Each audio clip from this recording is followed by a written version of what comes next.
ஸ்கேர்சடி. அர்த்தம்.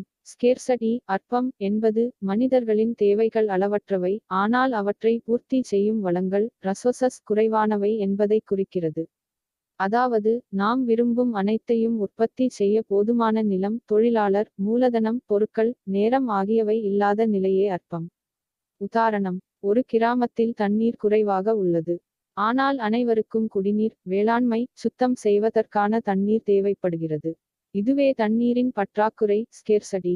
பொருளாதார நோக்கம். அற்பம் இருப்பதால் தான் மனிதன் தேர்வுகள் choices செய்ய வேண்டி வருகிறது. எதை உற்பத்தி செய்வது, எப்படி உற்பத்தி செய்வது, யாருக்காக உற்பத்தி செய்வது. திறன் எஃபிஷியன்சி. அர்த்தம். திறன் என்பது குறைந்த வளங்களை கொண்டு அதிகமான பயன் பெறுதல் அல்லது வளங்களை வீணாக்காமல் சிறந்த முறையில் பயன்படுத்துதல் என்பதாகும். திறனின் வகைகள். 1. உற்பத்தி திறன் ப்ரொடக்டிவ் எஃபிஷியன்சி. குறைந்த செலவில் அதிக பொருட்களை உற்பத்தி செய்வது. தொழிற்சாலையில் புதிய இயந்திரங்களை பயன்படுத்தி வீணை குறைப்பது. 2. ஒதுக்கீட்டு திறன் அலகேட்டிவ் எஃபிஷியன்சி. மக்கள் அதிகம் விரும்பும் பொருட்களையே உற்பத்தி செய்வது.